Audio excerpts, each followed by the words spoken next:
Le chef de l'État et les coutumiers. La musique chrétienne entre évangile et business. Les concerts payants. Affaire des associations de l'Association de musiciens chrétiens du Congo. L'église de réveil du Congo.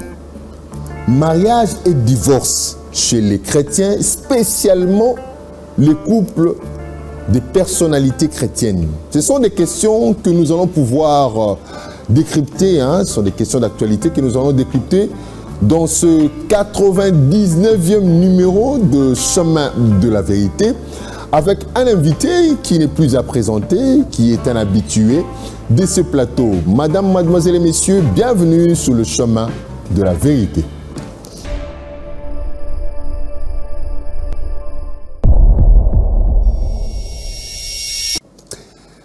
Voilà, nous sommes là pour le 99e numéro et c'est avec frère Antien Koulou qui nous revient sur ce plateau pour décrypter ensemble avec nous, parce que l'actualité l'oblige. Chemin de la Vérité, nous sommes là pour analyser et donner notre lecture des événements sociaux qui se passent dans notre pays, dans une approche religieuse, dans une approche, spirituelle. Et les sujets sont là.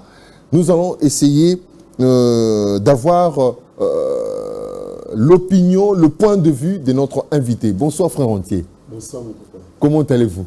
Très bien. Bien. La santé, ça va, oui, ça va très bien. À vous regarder comme ça, vous semblez, vous affichez déjà une bonne mine. Mais toutefois, nous vous présentons aussi nos condoléances. Nous avons appris la triste nouvelle que vous avez perdu votre beau-père. Oui, oui. Que le Seigneur console la famille. C'était un grand baobab qui vient de nous quitter. Un monsieur qui a fait son temps, et qui a marqué vraiment son temps, et qui est même parti. Je pense qu'il a laissé tellement beaucoup de symboles qu'on ne peut jamais l'oublier. C'était un grand baobab dans la famille et c'est une grande perte. Mais du moins, à plus de 80 ans, il part. Nous pouvons le souhaiter seulement qu'il puisse se reposer en paix. Ses œuvres parleront plus fort après sa disparition. En tout cas, c'est un moment que la famille traverse, mais du moins c'est un grand homme qui a fait son temps, qui a réussi son existence, et dont ses enfants, ce sont les fruits de son passage sur la terre, qui traduisent qu'il a, frère Ibelma, très bien fait son travail. Et nous remercions Dieu pour sa disparition. Et nous, étant des chrétiens, nous savons que la mort, mourir n'est pas la mort, n'est qu'une transformation. Et nous espérons que nous allons nous revoir encore. Et à Maman Tantine Dekila, nous vous présentons nos sincères condoléances et à toute la grande famille aussi. Vous avez aussi connu notre cas de décès dans la famille, et cette fois-ci propre à vous-même, le décès de votre sœur. Et donc nous présentons doublement nos condoléances, et je sais que le Seigneur a agi et la famille a été consolée. Comme vous venez de le dire, ce n'est pas la fin, mais ce n'est que le passage vers un autre monde. C'est une étape de notre parcours et nous allons nous retrouver un jour. Voilà. Ce sont des moments très difficiles dans la vie, mais c'est aussi des moments pédagogues. Nous apprenons beaucoup sur l'existence. C'est plus qu'avoir un prédicateur sur la chair qui te prêche, avoir ce genre de moments. C'est tellement vrai et sincère. Et ça traduit réellement ce qu'est l'existence. Et là, les leçons qu'on tire de là, ce sont des leçons pires et vraies. Ça peut être choquant, mais c'est réellement ça l'existence. On s'est fait plus des illusions par rapport à l'existence. Nous savons c'est à quoi il faut s'attendre une fois qu'on est sur la terre. Là, on commence même à comprendre, sans une prédication, on sait quand même comprendre des fois certains propos du Seigneur. Partant de ces événements, on sait de bien comprendre l'évangile. Et on commence à comprendre pourquoi un jour, l'homme devait être concerné par l'évangile. Et des fois, avant ce genre d'événements, vous pouvez mener la vie de n'importe comment. Mais lorsque ce genre de choses vous arrivent, vous vous sentez si fragile, si passager sur la terre, vous êtes obligé d'être interpellé dans de bons sens. Et ces événements, bien que c'était douloureux, mais du moins ça m'a appris et enseigné beaucoup de choses. Gloire soit rendue à notre Seigneur et la vie continue. Voilà, frère Entier, Alors, nous avons 1, 2, 3, 4, 5 sujets comme ça, d'actualité, hein, et nous commençons directement avec le premier.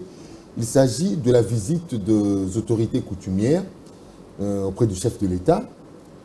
Cette autorité a apporté des symboliques pour le remettre entre les mains du numéro 1 de la République, comme signe de... Donc, il reconnaît son autorité sur la leur. Alors, dans l'opinion, il s'est dit pas mal de choses, et surtout l'opinion chrétienne. On sait déjà que non, le chef de l'État avait consacré la République, la nation entre les mains du Seigneur.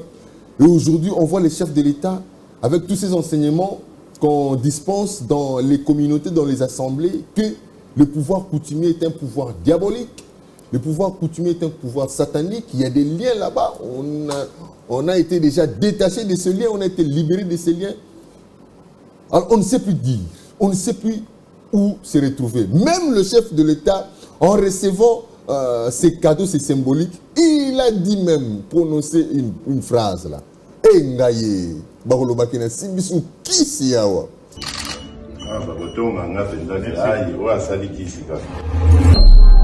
Quelle est votre opinion en tant que croyant, disciple de Christ? Donc le président lui-même, avant la réaction, il s'est justifié déjà. Non. Il s'est mis déjà en position d'une victime. Oui, bon, voilà. Mais finalement, donc il ne pouvait s'en tirer qu'un jugement négatif. Bon, le président, c'est quand même l'incarnation de toute une institution. Donc lorsque nous voulons parler avec lui, ça c'est sur un plateau d'une émission purement spirituelle. Donc on parle de la spiritualité. Ce n'est pas de la politique et nous ne sommes pas des hommes politiques. Sûrement je vais essayer de parler de ça tout en étant trop réservé pour ne pas aller au-delà ou essayer de tenir un propos qui peut de dévier dans le langage, justement qui peut léser le président. Je n'aimerais pas. J'ai tout le respect envers sa personne. En étant aussi une institution, j'ai tout le respect. Mais dis-moi s'il faut que je puisse prendre l'angle spirituel de l'acte posé. En fait, pour comprendre ces choses, il ne faut pas être extrémiste du genre. Même ce qui est chrétien, il faut d'abord détailler. Est-ce que ce qui s'est fait est contradictoire à ce qui est chrétien? En fait, pour comprendre ces choses, il faut avoir un sens historique des choses. Ça va projeter les choses à travers l'histoire. Qui est le chef coutumier? Nous ne devons pas comprendre le chef coutumier comme nous voulons par la Bible. Le chef coutumier en Afrique a existé avant que nous puissions recevoir la Bible. Alors s'il faut le comprendre, ce n'est pas lorsque la Bible est arrivée. Le chef coutumier, nous ne devons pas le comprendre comme la Bible l'interprète, comme la Bible le qualifie. En plus, je ne parle pas seulement de la Bible, comme les hommes, les prédicateurs actuels, les interprètent, les qualifient. Non. Pour le comprendre, nous devons avoir un sens de la mémoire, un sens historique. Nous devons aller à notre histoire. Vous deviez savoir, les personnes que vous appelez aujourd'hui chefs coutumiers, ce sont eux qui sont nos autorités, nos véritables autorités. Nous sommes en 1940, je pense, 14 plutôt, au 14e siècle, je voulais dire, en 1400 quelques, au 14e siècle. Les colons, qui sont véritablement des envahisseurs, lorsqu'ils sont venus, ils ont trouvé la société africaine organisée. D'ailleurs, le royaume Congo, ce n'est pas les envahisseurs qui ont nommé ce royaume Congo. Ils ont trouvé effectivement les gens sur terrain qui appelaient ça un royaume.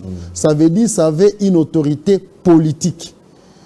À l'époque, c'était Zungakuvu, je pense, le roi Zungakuvu. Et puis, il y avait des autorités spirituelles.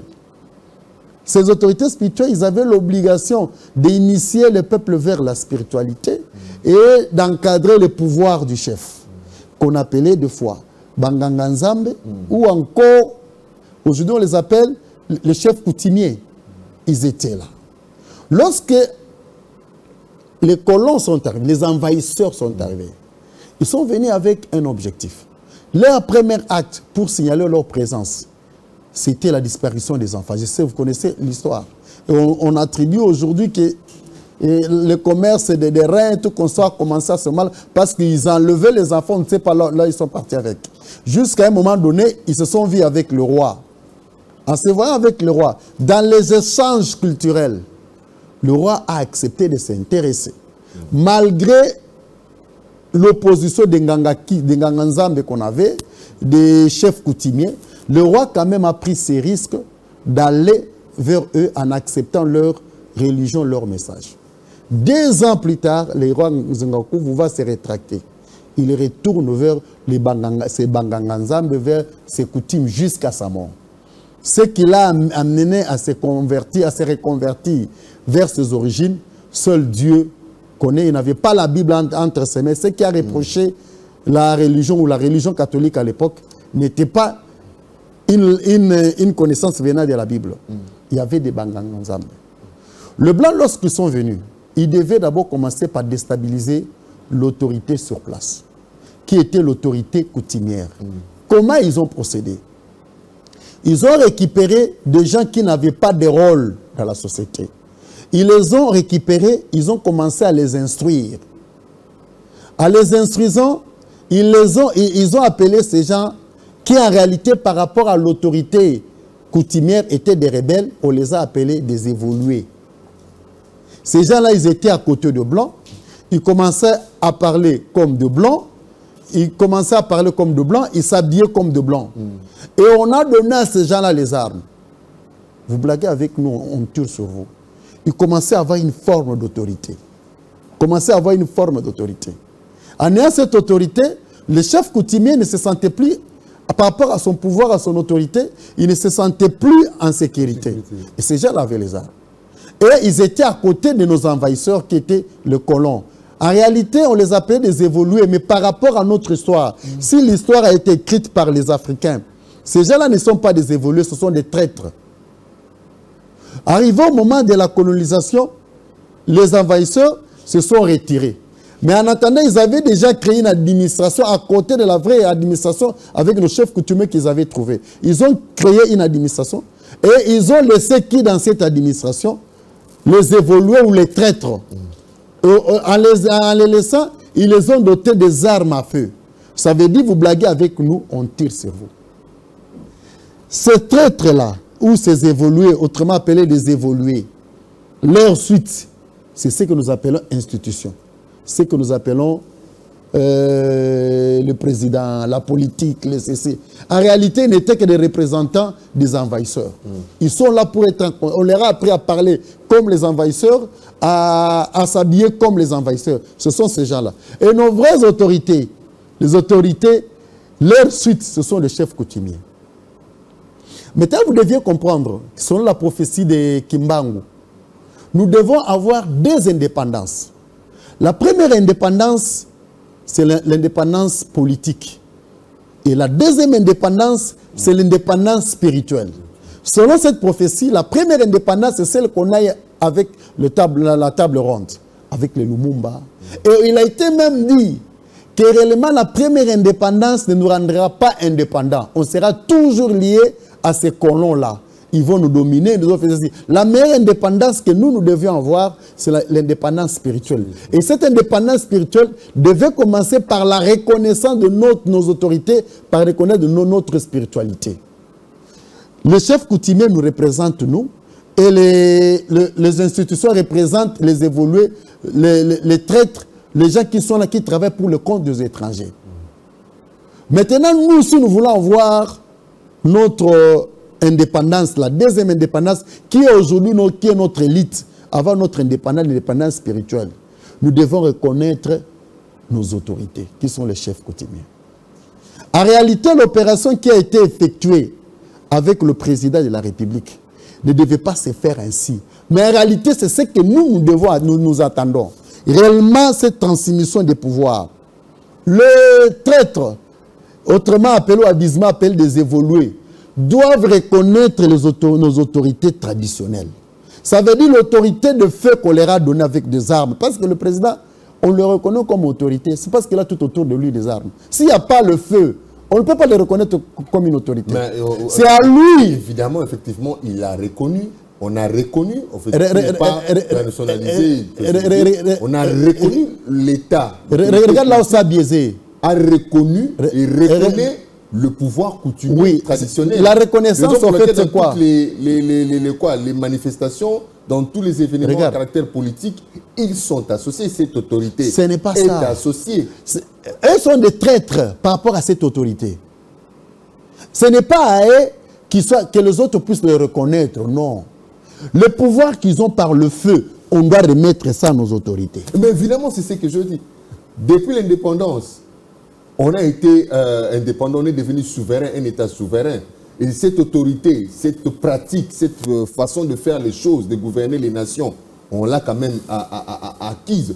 Mais toutefois, comme l'avait dit l'un de nos présidents, retour à l'authenticité, on a quand même reconnu le pouvoir, l'autorité coutumière. Parce qu'à chaque événement, rappelez-vous, même lors de la prestation de serment, tout ce qui s'est passé là, bien que l'autorité politique ait reconnu et remis les emblèmes, tout ce qui représente le pouvoir de la nation entre les mains du président de la République, il y a eu aussi la cérémonie ancestrale traditionnelle avec l'autorité coutumière, représentée par les différents chefs coutumiers des différentes tribus et ethnies qui étaient là présents.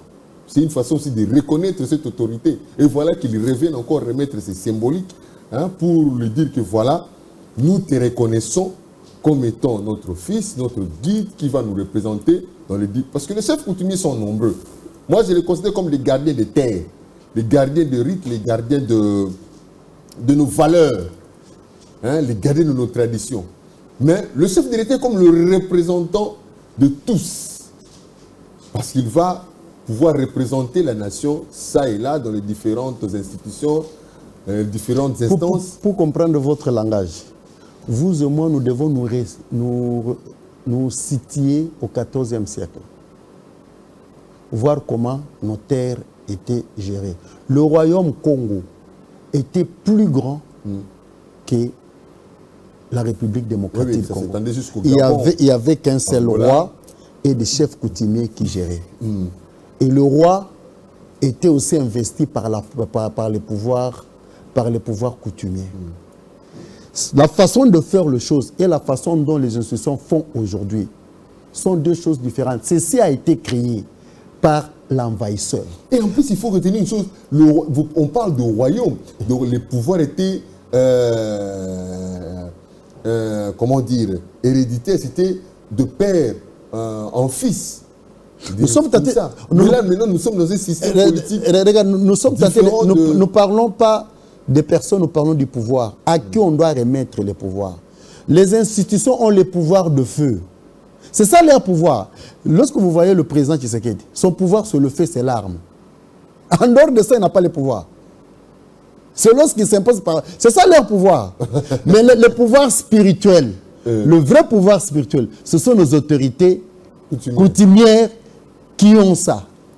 Mais ce qui a fait des fois ces gens, c'est le pouvoir de feu. C'est ce pouvoir de feu, on doit l'associer au pouvoir spirituel. Ah, mais le fait de quoi? Maintenant, nous sommes dans cette opinion qui dit que non, le fait de voir les chefs coutumiers remettre ces symboliques, on a ensorcelé les chefs de l'État. C'est un faux pas par rapport à eux. C'est ce que je voulais dire. C'est vraiment, historiquement parlant, c'est un faux pas. Les chefs coutumiers doivent garder leur pouvoir. Ils doivent l'exercer pour l'intérêt des terres. L'envahisseur est venu ici. Mais l'envahisseur est déjà parti, nous sommes indépendants. Il est toujours là parce qu'il a leur représentant, qui est les institutions. C'est eux qui nous sommes indépendants, nous serons. Non, les institutions, c'est les reflets de leur société. Ils ont créé. Et ceux qui règnent dans ces institutions, ce sont les personnes qu'on appelle les évolués. Ça veut dire, par rapport à l'autorité traditionnelle, ce sont des traîtres. Mais si on veut parler du pouvoir, réellement le vrai pouvoir, le pouvoir traditionnel et le spirituel. Et ces gens-là, ils doivent garder ça, car c'est sur ça que doit se reposer la deuxième indépendance. Même Simon Kimbangu reconnaît ça. La deuxième indépendance ne sera pas fruit du feu. Ce ne sera pas le pouvoir de feu. On ne saura pas avoir ça, malgré les armes qu'on peut avoir. C'est avec les pouvoirs spirituels. Et ceux qui maîtrisent ces pouvoirs spirituels, c'est eux. Même la guerre que nous avons à l'Est, nous demandons seulement aux chefs coutumiers d'être conscients de leur pouvoir. Le pouvoir de la terre est lié à leur autorité. Et s'ils essaient de mieux appliquer ça, ils mettront fin à cette guerre-là. C'est une question de pouvoir spirituel. Et nous en avons besoin aujourd'hui. Nous avons marre de voir nos frères et sœurs aller chercher une meilleure vie en Europe pendant que nous avons des autorités qui sont là et à qui l'histoire veut qu'ils puissent réclamer l'indépendance spirituelle. Nous entendons ça. Et Kimbangwa dit ça, que cette indépendance viendra de la spiritualité africaine. Mais il y a une prophétie sur les différentes autorités qui vont passer à la tête de cette nation. Et la prophétie de Papa Simon Kimbangu le reconnaît quand même. Vous venez là, donc vous êtes contre cet acte-là? Moi, je vous dis, l'indépendance, la deuxième indépendance ne viendra pas avec le feu. La deuxième indépendance, c'est une question de la spiritualité, ainsi qu'a dit le prophète Kimbangu. Ça sera la spiritualité africaine. Ce sont eux qui doivent valoriser leur pouvoir spirituel pour nous donner l'indépendance et nous en avons besoin. Ah, donc... Ça, je vous dis que je parle de ça d'une manière historique. Un regard historique. Je parle de deux peuples. La Bible ou la religion chrétienne, c'est une religion que nous avions acquise par importation. Ça ne vient pas d'essence chez nous. Nous l'avons réussi. La raison pour laquelle, pour que nous croyons à ça, on doit nous lire ça dans le livre. Je ne dis pas que c'est un défaut, mais c'est comme ça que nous l'avons réussi. Donc, le fait de remettre ces symboliques entre les mains de l'autorité numéro 1 n'a rien à voir avec le péché. Mais sauf qu'il ne devait pas se faire. Il est autorité par rapport à qui et à quoi? À quelle autorité? À quelle institution? L'autorité coutumière, ce n'est pas parce que le peuple t'a choisi par les élections, tu deviens autorité. Et ça, c'est la façon qu'on a appris de l'Europe. Et lorsque vous leur remettez ces pouvoirs traditionnels, qui ne reconnaissent pas une personne élue ou choisie comme telle, comme une autorité, vous le remettez pour qu'il fasse quoi avec? La raison pour laquelle vous avez eu un invité, ce qui a dit président, c'était normal qu'il ait peur. Parce que ces choses ne sont pas destinées à lui. Ce n'est pas destiné à lui. Ah, il a les pouvoirs du feu. Ça devait se faire comment? Non, les chefs coutumiers, ils savent ce qu'ils doivent faire. Qu'ils restent avec leurs pouvoirs, qu'ils laissent le président évoluer dans les pouvoirs du feu. Si réellement il a besoin de pouvoirs spirituels, alors on n'aura pas besoin de pouvoirs coutumiers. À quoi bon d'avoir le feu? Qu'on se pose toutes ces questions-là, si on a besoin de pouvoirs spirituels. Le spirituel n'a pas besoin d'une arme pour se défendre. Oh, comment ça? Le spirituel n'a pas besoin d'une arme pour se défendre. On te dira que nos rois, même le roi Zungaku, vous pouvez tirer sur lui, la balle ne faisait rien. La raison pour laquelle... Comment il a étendu alors son royaume? Non, c'est par l'invasion. Le pouvoir, j'ai pas de pouvoir du feu. Ils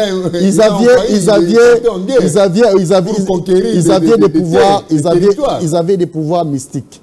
Est-ce que tu peux te dire... Comment il conquiert alors tous ces Regardez, de son vivant, de l'Angola jusqu'au de son vivant, il y avait des envahisseurs avec des armes à feu.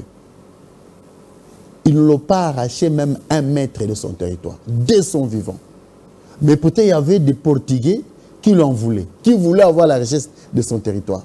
De son vivant, même pas 1 mètre a été confisqué. On a entendu que ces gars meurent pour qu'on puisse diviser son royaume. Vous pensez que c'était par les armes de feu? Ou bien c'était par intelligence? Ou bien c'était par de flèches? Non, le monsieur était investi d'un pouvoir. Là, il faut qu'on puisse reconnaître ça. Il était investi d'un pouvoir qu'on n'a pas su le conquérir de son vivant. Et malheureusement, c'est que les hommes spirituels qui étaient tout autour de lui, après sa mort, ils étaient sacrifiés, ils étaient tués. Vous connaissez l'histoire. On les a tués et aujourd'hui, à la place, on a pris un traître. C'est Alphonson Ier là, qui a trahi le royaume et tout ça. Et ça a donné ce qu'il y a. Aujourd'hui, on est coupé de notre propre histoire. Mais dis-moi, moi, ce que je peux dire par là, que les chefs coutumiers, vous devez être conscients de votre pouvoir. Le président de la République a son pouvoir, c'est un pouvoir de feu. Et c'est un pouvoir qui est reconnu comme tel par l'envahisseur. Et vous saviez comment une autorité coutumière est reconnue comme autorité et par quel pouvoir. Gardez ça, nous avons besoin de ça. Je pense qu'il y a beaucoup d'historiens comme Didier Moumeng, je pense qu'ils vont essayer de mieux interpréter ces choses plus que nous. c'est une question historique. Il faut appeler les historiens. Ils vont bien interpréter ce qui s'est passé. Les historiens sont mieux placés. Ce sujet nous a pris presque 20 minutes. Hein? Mais du moins, en conclusion, c'est un sujet historique. Appeler les historiens, ils vont très bien interpréter l'acte qui a été posé par le chef coutumier. Moi, personnellement, je trouve que les pouvoirs du chef coutumier ne peuvent pas être transmis de cette façon-là. Ou à la personne qui... Transféré à une autre autorité. Ça doit rester coutumier. Là où il doit être. Il doit être. Ça pour autant dire que c'est bon ou c'est mauvais, mais c'est par rapport à l'histoire, la façon dont les chefs coutumiers ont fait, ça c'est comme si on est en train de nous... Ils ne connaissent pas leur sens par rapport, leur identité par rapport à l'histoire. Voilà, merci beaucoup. Alors, deuxième sujet, nous allons parler de la musique chrétienne que nous avons eu aussi à débattre dans cette émission avec vous. La musique chrétienne, pour vous, on le sait déjà, ça n'existe pas. Vous l'avez déjà démontré de mille et une façons. Malgré que tout le monde n'a pas été d'accord avec vous, selon vous, la musique reste la musique. Mais le thème, le sujet qu'on exploite dans la musique, ce sont les chansons. La musique, elle est comme ça. Elle n'a pas d'identité. Mais ce sont les chansons qui sont thématiques. Alors aujourd'hui, nous savons tous que la musique aussi est un instrument, est un canal, est un média, je peux le considérer comme ça, par lequel on peut toucher, parce que la musique joue un rôle de toucher les sensibilités. La musique joue un rôle de nous accompagner, hein, donc elle nous accompagne tout au long de notre vie. La musique chrétienne aujourd'hui a aidé beaucoup de gens dans la prière, les intercessions pendant des moments de douleur, aujourd'hui pendant des moments de réjouissance, elle est là présente. Elle dit qu'elle est une musique évangélique. Et on sait déjà que l'évangile, c'est pour le salut des âmes. Alors, on voudrait comprendre aujourd'hui, cette musique chrétienne a perdu le nom ou qu'est-ce qui se passe? Elle a toujours ses caractères d'évangélique ou elle est devenue un instrument, un objet de business, selon vous? Je vais encore me répéter sur le sujet. Je vous dis toujours que la foi chrétienne, ce n'est pas une foi qu'on est né avec, ce n'est pas une foi qui est africaine. On nous a amené ça dans un livre. On nous dit que tout ce qui est chrétien doit être conforme à ce qui est écrit dans le livre. Pourquoi j'ai dit que la musique chrétienne n'est pas biblique? Parce que je ne retrace pas ça. Je ne vois pas quelqu'un dans la Bible qui a chanté, mais qui a été qualifié d'un musicien chrétien. Je n'ai pas entendu une musique dans la Bible où quelqu'un a chanté. Elle dit, cette musique-là, elle est musique de la croyance. Elle est musique chrétienne. Puisque ça n'existe pas, pourquoi nous devons parler de ça? Pour dire quoi? Que ceux qui font cette musique sont de saints et que n'écoutez pas d'autres musiques. La meilleure musique, c'est celle qui est faite par... C'est celle qu'on appelle musique chrétienne. Ce sont des points d'interrogation. Or, ce que vous reprochez à d'autres musiques-là, nous retrouvons ça aussi ici. Le rythme, les danses, les thèmes, le ceci, le cela. Et des fois, il y a d'autres thèmes qui sont exploités là-bas. Vous entendez que ce sont des thèmes qui parlent mieux de ce qui est écrit dans la Bible que des thèmes qui sont ici. Avant, c'était une musique qui ne se joue que dans des cultes. Ça sort, ça devient une musique qui se joue à des deuils. Ça évolue. Ça sort, ça devient une musique qui peut se jouer dans des concerts. Ça sort, ça devient une musique qui peut se jouer dans des fêtes. Les gens sont dans une fête, ils disent que moi je suis un chrétien, c'est ça la musique que je dois jouer. Ça devient une musique qui peut se jouer dans des boîtes. Je vois, il y a même un monsieur qui proposait même qu'on ouvre aussi des boîtes chrétiennes. Ça veut dire là on joue seulement cette musique. Ça veut dire qu'ils ont aussi besoin seulement de jouer de cette musique. Et finalement on se pose la question, le concept de musique chrétienne veut dire quoi? Ça renseigne quoi par rapport à la Bible? Vous allez voir que ça n'a pas de fond. Et comme étant la chose qui c'est quelque chose de faux, hein, mon frère, quelque chose de faux, on ne peut reconnaître un arbre que par son fruit. Tout ce que vous voyez là, les conflits qu'ils ont, hein, ce ne sont que des fruits dont la semence fausse. Il voulait nous faire voir que lorsque nous faisons la musique chrétienne, entre nous, on ne doit pas se chamailler. Entre nous, il n'y aura pas d'adultère. Entre nous, il n'y aura pas de grossesse. Entre nous, il n'y aura pas de ceci. Entre nous, il n'y aura pas des histoires de leaks où je tourne le clip, je vous montre que je me suis bien habillé. Entre nous, il n'y aura pas de danseuses. Mais il y a tout dedans. Danseuses, leaks. Il y a d'autres personnes qui, pour que leur leaks, leur clip soit bien vu, ils tournent ça dans une chambre d'hôtel.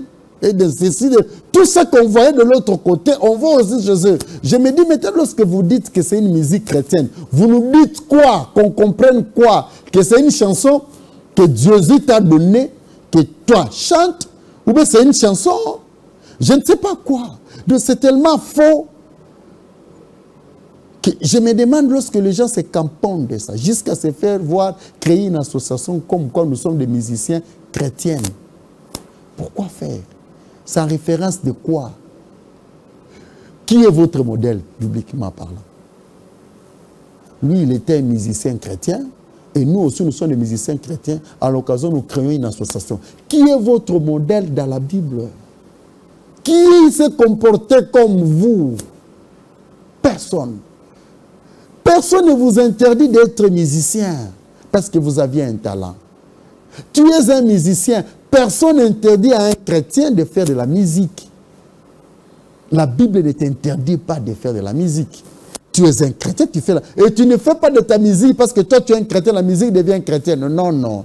Elle reste la musique. Mais toi, tu es un homme, mais tu es un homme converti en Christ. Ah, maintenant, cette musique-là, comme vous le dites là, cet art-là, lui sert comme étant un converti, un croyant, de propager l'évangile. C'est ce que j'ai dit.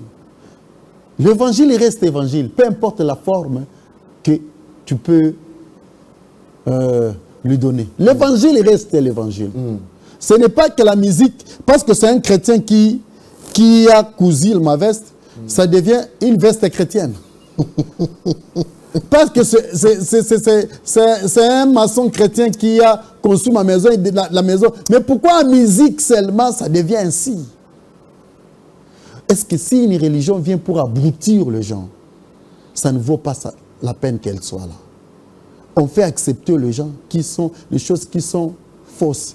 Dernièrement, par rapport aux élections, il y a eu des gens qui ont prophétisé et apparemment les prophéties ne se sont pas accomplies. Jusqu'à ce niveau-là, il n'y avait pas de problème. Mais par la suite, l'un de leurs va récupérer la situation. Ce qui m'a choqué. Il reproche aux gens d'avoir reproché l'un d'eux d'avoir prophétisé la chose qui ne s'est pas accomplie. Il dit, est-ce que vous connaissez son niveau? Vous connaissez sa grandeur? Toi, tu es qui pour parler de lui de la sorte? On commence à intimider. Ça veut dire, même s'il a menti en utilisant le nom de Dieu, il mérite d'être respecté. Mais les gens n'ont plus le respect du sacré parce qu'ils se sont donné des titres. Ils n'ont plus et on est en train d'intimider les gens pour leur dire, puisque lui, lorsqu'il est en train de mentir, il a utilisé le nom de Dieu, même si vous réalisez que c'est du mensonge tout ce qu'il a dit, vous devez le respecter. Là, vous prenez les gens pour de bêtes. Et les gens qui vont là-bas, on les abrutit. Ils seraient incapables d'affronter leur vrai sens de la vie. On est tenté de les abrutir. C'est comme ça qu'on a créé des réalités qu'on attribue à Dieu, qui ne sont même pas de Dieu. Et on vous dit que c'est ça Dieu. Il est temps que l'être humain se révolutionne par rapport à la vérité. Il doit se révolutionner. L'être humain doit être capable de se dire lui-même la vérité en face, avant que l'autre lui dise. Alors, qu'est-ce qu'on peut dire, selon vous? Que pouvez-vous dire de cette musique qu'on dit musique chrétienne? Est-elle évangélique? Pour ceux-là qui qualifient ça de musique chrétienne, est-elle évangélique ou elle est devenue un instrument de business? Non. Moi, ce que je crains pour vous répondre, si je dis qu'elle est devenue business, je fais de cette musique fausse, mauvaise. Non. Elle reste la musique. C'est la qualification de la musique chrétienne qui est fausse. Elle reste la musique. Ça veut dire que ceux qui font cette musique sont professionnels. Et ils doivent vivre de leur art. Ce qui est normal, vous voulez condamner. Ça veut dire, je suis entré au studio. j'ai composé mes chansons. Je suis entré au studio. J'ai payé. J'ai fait ceci. Et à l'issue, je vends mon album. En quoi j'ai péché contre Dieu? Et même les concerts, si c'est à 10 000 même les concerts, si c'est à 10 000 $. Ce n'est pas un problème. Il y a un qui va jouer les martyrs. Il a fait sortir son album qui a fait du succès. Il invite les gens, il met un prix avant d'accéder. Où est le mal? C'est un artiste, il vit de ça. Ah, pouvons-nous dire que c'est pour la gloire de Dieu? Regarde ce que je vous dis. La gloire de Dieu, c'est l'homme lui-même. Et lorsque la gloire, lui exprime la gloire de Dieu, tout ce qu'il fait produit aussi la gloire de Dieu. Ce n'est pas question d'un domaine pour dire que vous créez un domaine musique chrétienne. C'est un faux domaine. C'est de la musique. La gloire de Dieu le concerne lui, sa relation avec le Seigneur. Mais ça reste la musique. La gloire de Dieu, c'est l'homme d'abord, l'être lui-même. Et son œuvre produit la gloire que Dieu a mise. Lorsqu'il défend les talents que le Seigneur a mis en lui, c'est là où il y a la gloire de Dieu. C'est comme par exemple moi, j'ai la gloire de Dieu. Mais je suis un cuisinier dans un restaurant. Je prépare. Je reçois beaucoup de clients. La gloire de Dieu, c'est on t'a bien préparé. C'est pareil. J'ai un couturier. J'ai la gloire de Dieu à moi et les gens viennent acheter mes habits. La gloire de Dieu. Lui, c'est un musicien. Il a produit son art qui est la musique. Et les gens ont aimé, il vient. C'est ça la gloire de Dieu pour lui. Ce n'est pas question de tendances. Donc, c'est comme si le professeur David Kabila, lorsqu'il va dans un restaurant, il y a le plat 20 000 $. 20 000, je passe la nuit dans ces restaurants, dans ces grands hôtels-là, 7 étoiles, pour 20 000 $. C'est la gloire de Dieu. Oui. Et vous dites à la dame, la tenancière, vous dites, vous êtes chrétien. Moi, je vais manger chez vous. C'est gratuit. Laisse-moi partir. Parce qu'elle a pris. Vous voyez un peu comment les gens ont tellement dévié l'essence des choses. La musique reste musique. Lorsqu'on met le prix, c'est un artiste. Et c'est normal. Et ce qui est normal, vous reprochez. Et ce qui n'est pas normal, vous ne le reprochez pas. Vous connaissez que moi, je suis dans la musique. Je suis dans la musique avec le frère Lot, permettez-moi de citer le frère Lot. Non, c'est pas grave. Merci beaucoup. Avec lui, il va faire sortir son album bientôt, là, Un jour nouveau. Mais il n'est pas membre de l'AMCC. Hein? Vous êtes un compositeur, un parolier. Oui, exactement. Je suis avec lui. Il faudrait déjà nous le dire ici. Parce il n'est pas. Un jour, nous serons surpris. Il n'est pas dans ces histoires. Antien Koulou comme étant président de l'AMCC. Non. La musique chrétienne n'existe pas. C'est cette organisation-là, part d'infos, de quelque chose qui n'existe pas. C'est une discrimination. On veut faire voir que les autres sont mauvais, c'est nous qui sommes bons. C'est pour ça que nous sommes différents des autres. De fond, c'est la même chose. C'est un mensonge. Oui, on va y revenir. Allons-y dans l'exemple que vous voulez. Je suis dans un combat avec lui.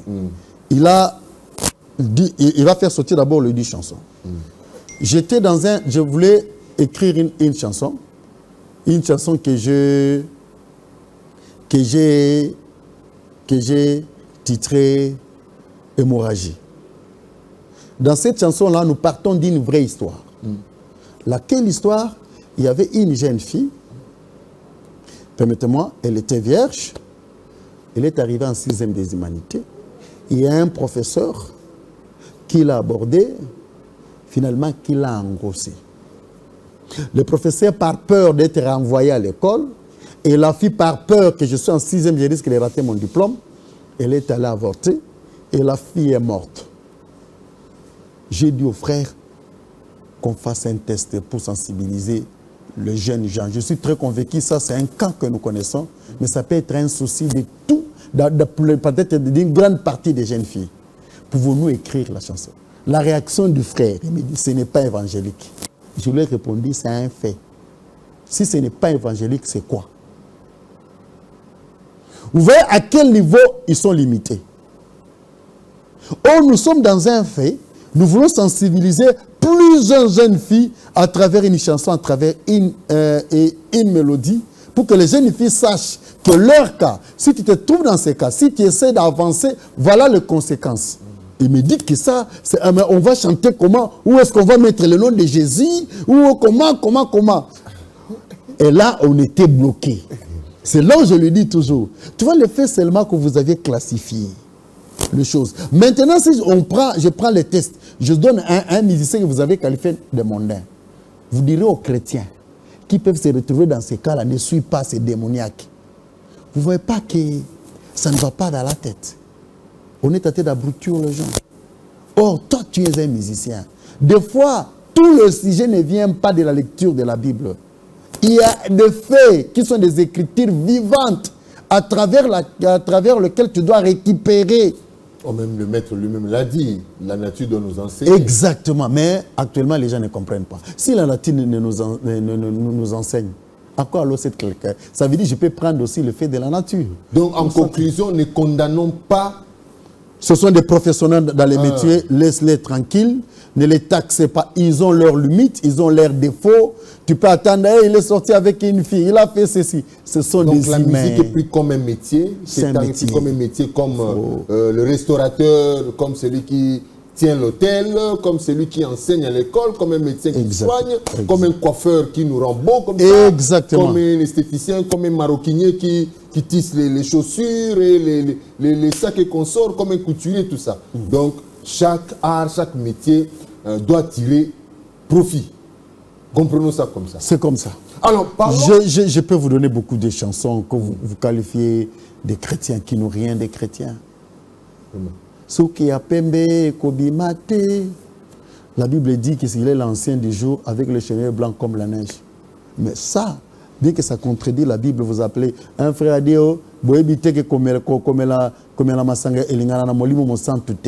ces versets-là, vous n'allez pas retrouver ça dans la Bible. Vous appelez ça musicien chrétien. Vous appelez ça musicien chrétien parce que le texte est conforme à la Bible, ou vous appelez ça musicien chrétien parce que celui qui chante là, il s'est fait appeler chrétien.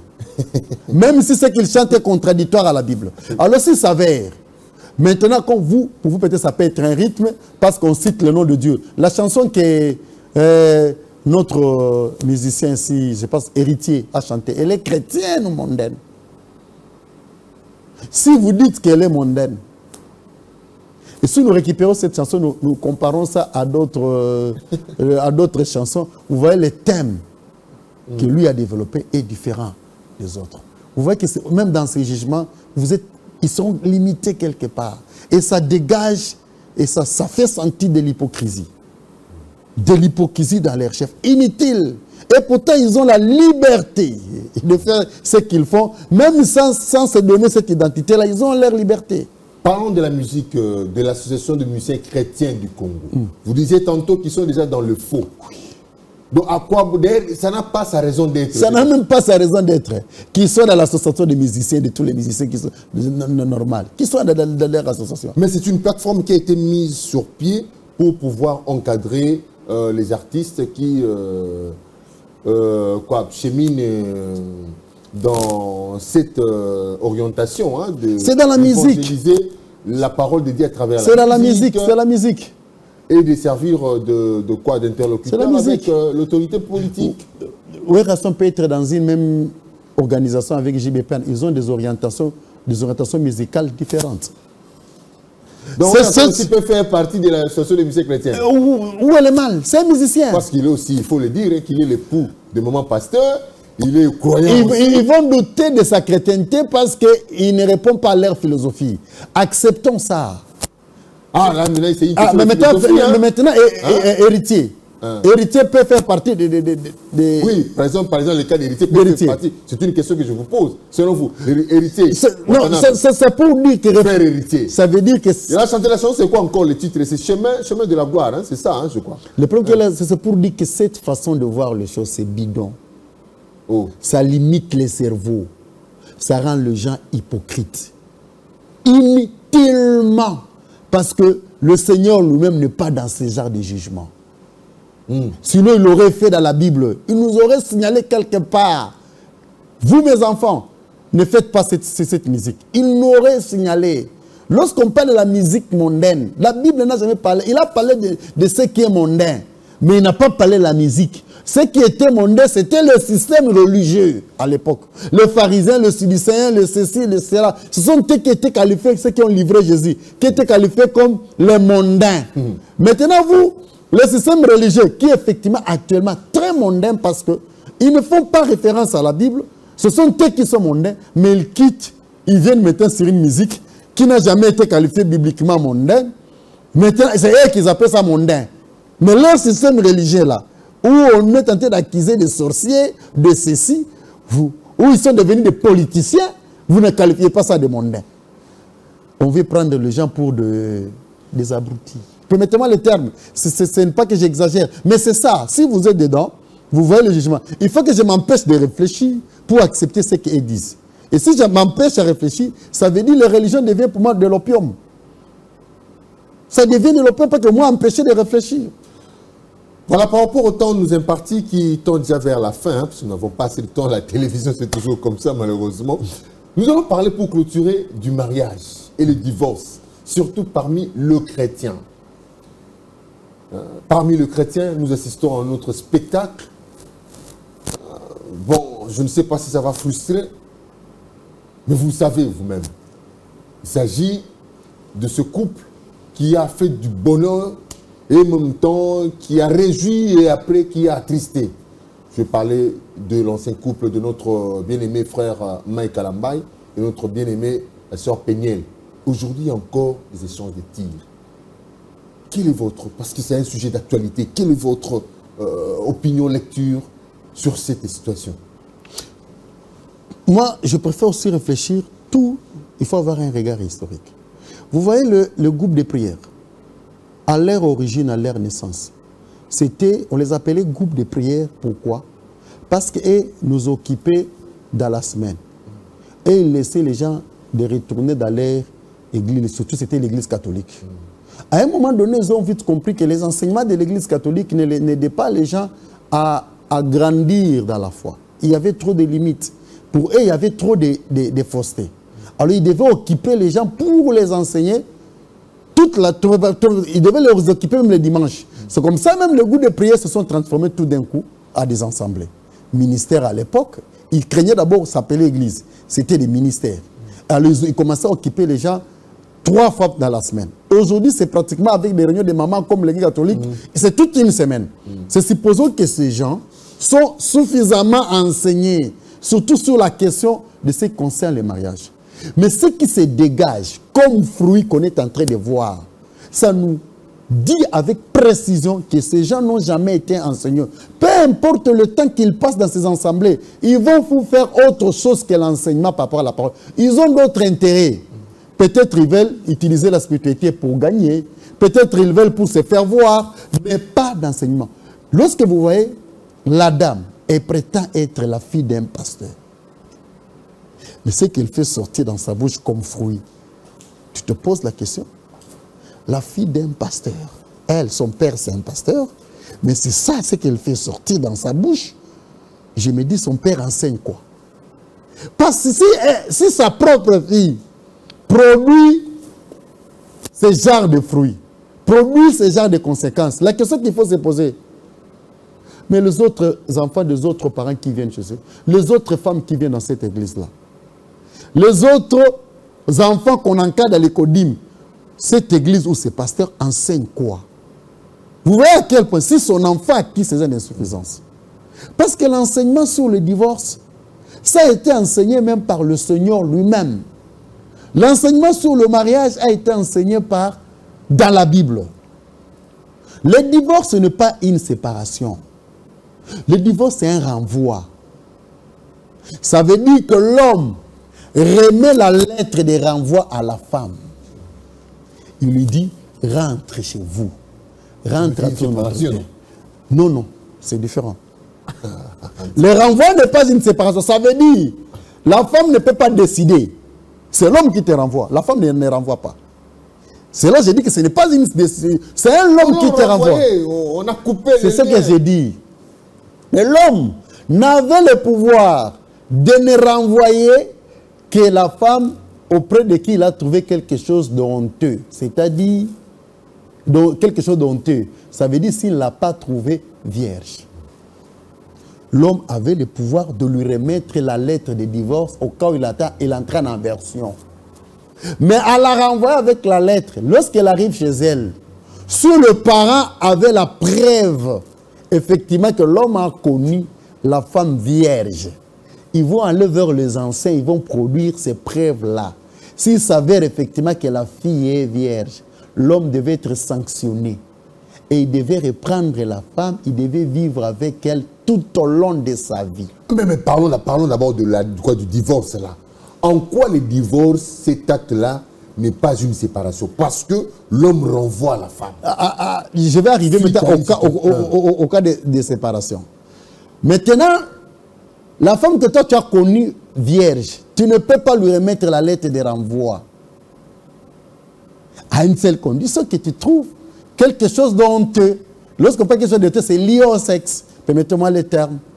Mais celle que toi tu n'as pas déflorée, Deutéronome 24 précise. Si tu as trouvé quelque chose d'honteux, tu lui remets la lettre de divorce. La femme va récupérer la lettre de divorce. Avec cette lettre de divorce, la femme a le droit de se remarier. Vous comprenez? Pourquoi je dis que ce n'est pas une séparation? Ça veut dire, ce n'est ni la famille de la femme, ce n'est ni la famille de l'homme, ce n'est ni l'État qui a le pouvoir de séparer le marié. C'est lui qui a le pouvoir de remettre la femme à son autorité initiale. C'est seulement son mari, son homme. Et il n'a qu'une seule condition, il faut trouver quelque chose d'honteux, c'est ce dernier. Et celle-là, avec la lettre de renvoi, elle doit aller, elle peut se remarier, elle peut changer d'homme qu'elle veut. Ah voilà, c'est là, ça confirme la séparation. Parce que comment moi et toi, on n'est pas séparés et que... Non, regarde. Pourquoi j'ai dit que le divorce n'est pas une séparation? Ça veut dire, vous et moi, nous sommes en conflit. Nous allons à l'État. L'État décide, il vous donne 6 mois. Avec la possibilité où vous pouvez vous réconcilier. Vous n'arrivez pas à vous réconcilier après 6 mois. L'État prononce le divorce. Ça veut dire, vous êtes séparés. Tous ceux qui sont passés par ça, regarde maintenant ce que la Bible dit. S'il s'avère que toi, la femme, tu veux te séparer de l'homme, la Bible dit, tu dois rester sans te remarier. Celui qui prend une femme séparée de son homme, ce dernier commet l'adultère.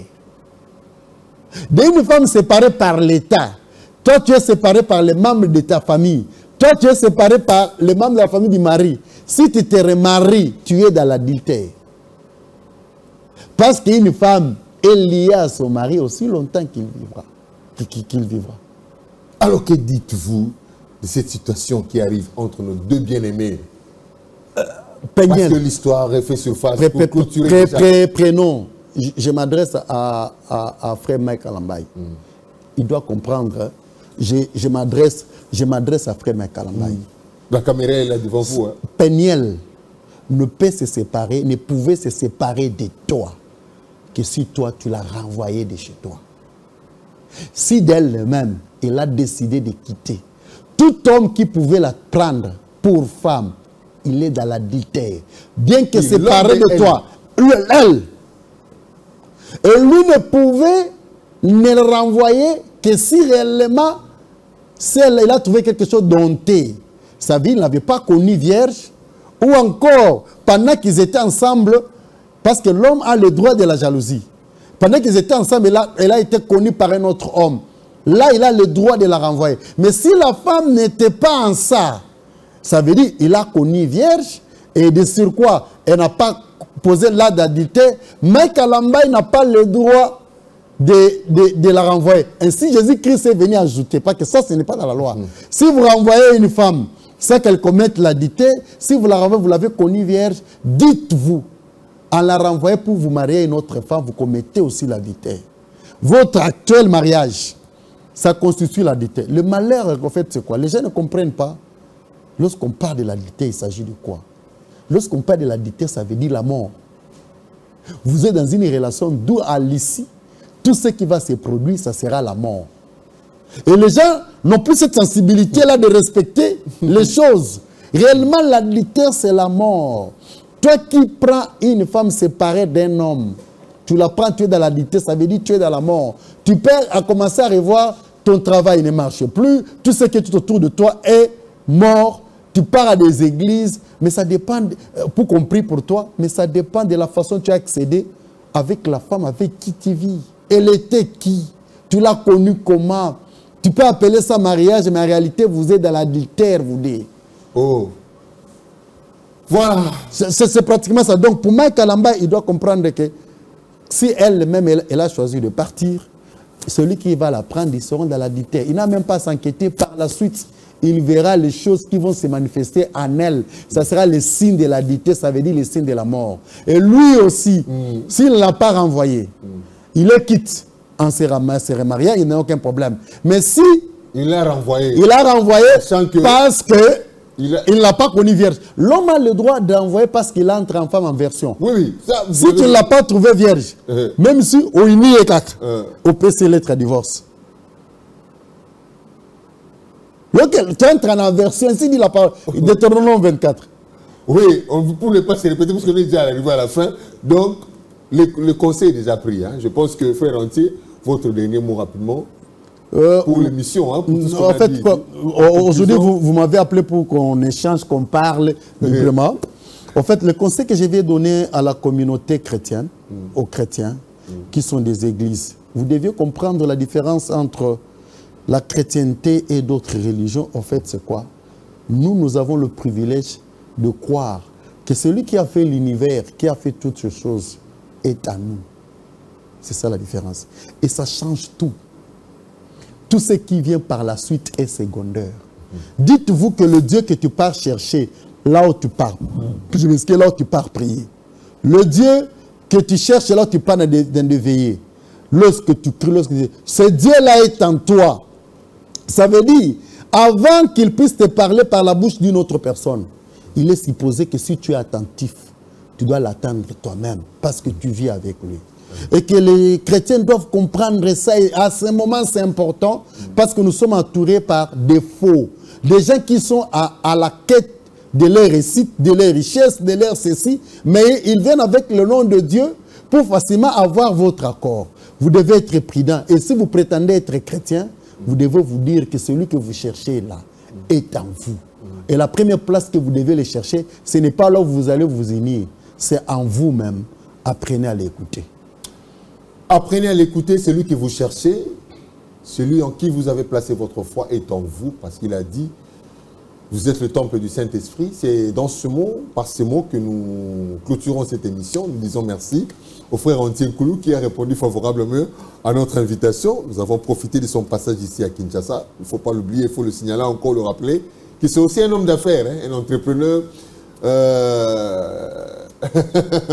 Et dans d'autres émissions, on aura à exposer, à parler, à échanger sur des questions économiques, sur des questions touchant à l'entrepreneuriat, et pour voir en quelle mesure il peut aussi apporter sa pierre de contribution dans l'évolution, dans le développement, dans la croissance de capacité des jeunes entrepreneurs, parce que nous voulons voir ces Congos être envahis par des entrepreneurs qui apporteront l'émergence, le développement, l'expansion de notre grande nation. Merci beaucoup à l'équipe technique, Henri Tumbonio, Maïkian Moulamba, les cordons Donatien Lutundu, là, bon retour.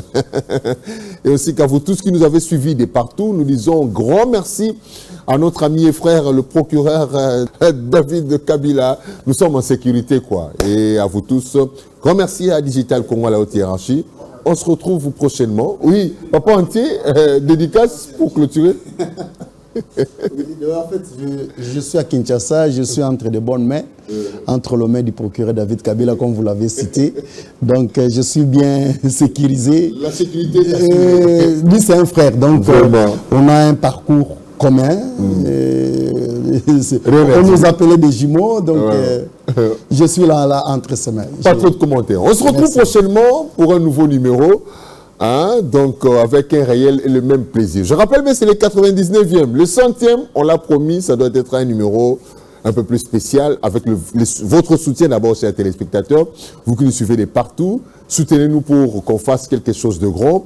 Et aussi, nous croyons que tous nos invités nous apporteront quelque chose pour qu'on fasse vraiment un numéro spécial qui va pouvoir revenir, passer en revue tout ce que nous avons eu à débattre dans cette émission, et nous allons connaître un changement dans le décor, dans l'habillage, dans la présentation, dans les contenus aussi. Retrouvons-nous bien prochainement avec un réel même plaisir. Au revoir. Au revoir.